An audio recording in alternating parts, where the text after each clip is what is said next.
Breaking news शामिल करते हैं झेलम से।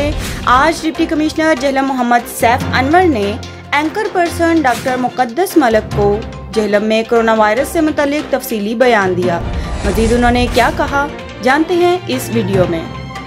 रहीम, अस्सलाम वालेकुम नाज़रीन इकराम, मैं हूं आपकी मेज़बान डॉक्टर मुकद्दस मलिक। इस वक्त हम मौजूद हैं डिस्ट्रिक्ट झेलम में डीसी ऑफिस में और हमारे साथ मौजूद हैं मोहम्मद सैफ अनवर साहब जो कि डीसी झेलम हैं।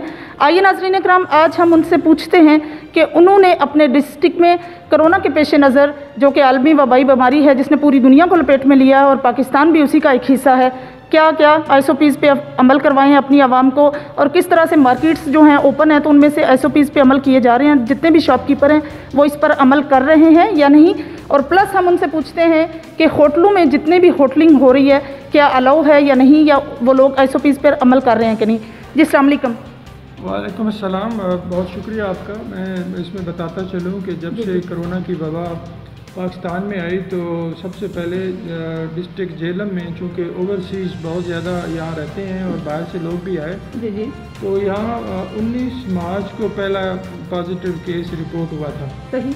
और फिर उसके बाद हमने बहुत जल्द अपनी तैयारी मुकम्मल की और 8 यहाँ क्वारंटाइन सेंटर्स बनाए गए जिनकी टोटल कैपेसिटी जो बेड है वहाँ 552 बेड अवेलेबल किए गए।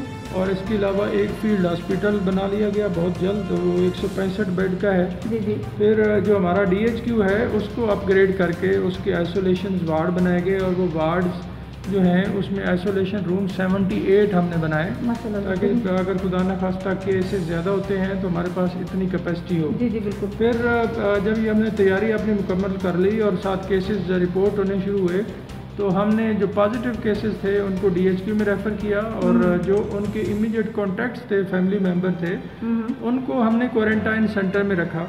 और जो गवर्नमेंट की उस वक्त की SOP थी वो ये थी कि 14 दिन उनको हम क्वारंटाइन सेंटर में रखें और अगर उनके 2 नेगेटिव टेस्ट आ जाते हैं जो पॉजिटिव है, अगर उनके 2 नेगेटिव आ जाते हैं तो उनको हम क्योर डिस्चार्ज के तौर पर कि वो डिस्चार्ज हो गए हैं, सेहतमंद हो गए हैं। जो उनके इमीडिएट कॉन्टैक्ट्स हैं, अगर उनका एक टेस्ट नेगेटिव आ जाता है तो हम उनको भी 14 दिन क्वारंटाइन में रख के घर भेज देते थे। तो ये सिलसिला चलता रहा और आज तक 389 केसेस मेरे पास पॉजिटिव हैं, जिनमें 341 रिकवर होके अल्हम्दुलिल्लाह घरों में जा चुके हैं। 5 या 6 डेथ हुई हैं और इसके अलावा कुछ सस्पेक्ट की हमारी डेथ हुई हैं क्योंकि अब लोग बहुत लेट हॉस्पिटल्स की तरफ आ रहे हैं। तो जब वो उनके ऑर्गन्स काफ़ी हद तक डैमेज हो जाते हैं तो रिपोर्ट करते हैं और फिर 1 या 2 दिन बाद कोलैप्स हो जाते हैं।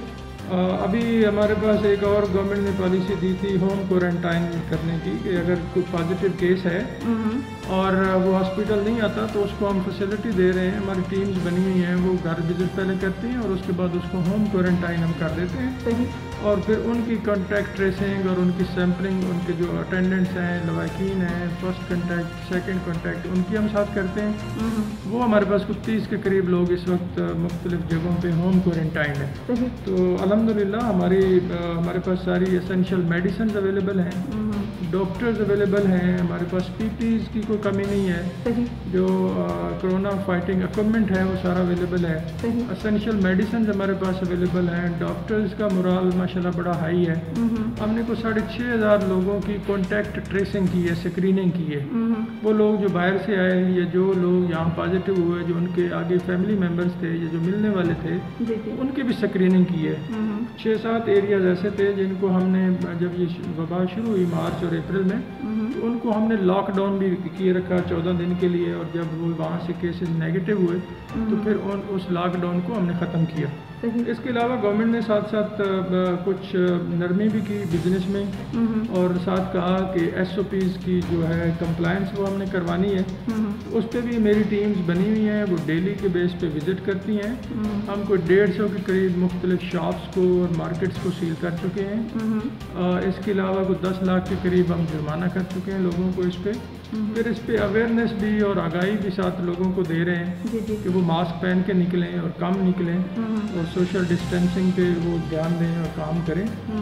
और इसी तरह जो हमारे पास पब्लिक के इदारे हैं, गवर्नमेंट के इदारे, उसमें भी सोशल डिस्टेंसिंग और मास्क का जो पहनना है वो ज़रूरी, क्योंकि गवर्नमेंट ने करार दिया हुआ है तो उसकी भी हम कंप्लायंस कर रहे हैं। साथ जो हमारे पास होटल्स हैं और जो यहाँ रेस्टोरेंट्स हैं 2-4 वो तो डे 1 से बंद हैं, लेकिन जो जीटी रोड पे होटल्स हैं उनमें कुछ ट्रक होटल्स हैं, वो गवर्नमेंट की इजाज़त से हमने उनको खोला हुआ है और उनको भी ये कहा है कि वो पैकिंग करके लोगों को खाना दे सकते हैं, लेकिन पब्लिक सीटिंग मना है।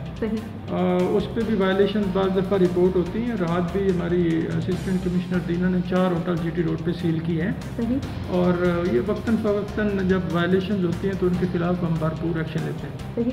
अच्छा सर, इंडिकेशन पे बात करूंगी मैं कि कोरोना की वैसे जो इंडिकेशन है जो ऐड में दिखाई जा रही हैं उससे डिफरेंट भी हो रहा है, मतलब डिफरेंट लोग जो हैं जिनको सिर्फ फीवर रिपोर्ट हो रहा है तो उनकी भी रिपोर्ट पॉजिटिव आती है, तो इसमें आपकी क्या राय है? आपके डिस्ट्रिक्ट जेलम में क्या ऐसा हुआ है?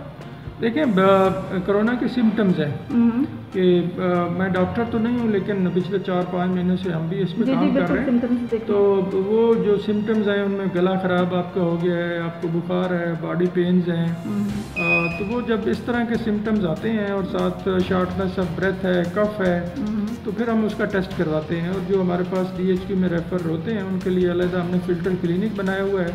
वहाँ उनका बाकायदा पहले मुआयना किया जाता है, एक डॉक्टर्स की बाकायदा टीम है, उसके बाद वो फैसला करती है कि इसको कोरोना का आइसोलेशन जो वार्ड है उसमें इसको एडमिट कर लिया जाए और इसके सैंपल्स भेजे जाए। माशाल्लाह से। जी, तो नाज़रीन इकराम, ये थी मोहम्मद सैफ अनवर साहब जो कि DC हैं जेलम के, उनके गुफ्तगू और बहुत अच्छे से उन्होंने एलेबोरेशन दिया हमें कि उन्होंने अपने डिस्ट्रिक्ट में जितना हो सका है ISOPs पे अमल दरामद कराने की कोशिश की है और बहुत ज़्यादा दुकान जो हैं शॉप्स सील भी की हैं, होटल भी सील किए गए हैं और सिर्फ वही होटल खुले हैं जो गवर्नमेंट की इजाज़त से हैं। इंशाल्लाह मेरी मुलाकात होगी फिर किसी नए प्रोग्राम में, तब तक के लिए इजाज़त चाहती हूँ। अल्लाह हाफिज़।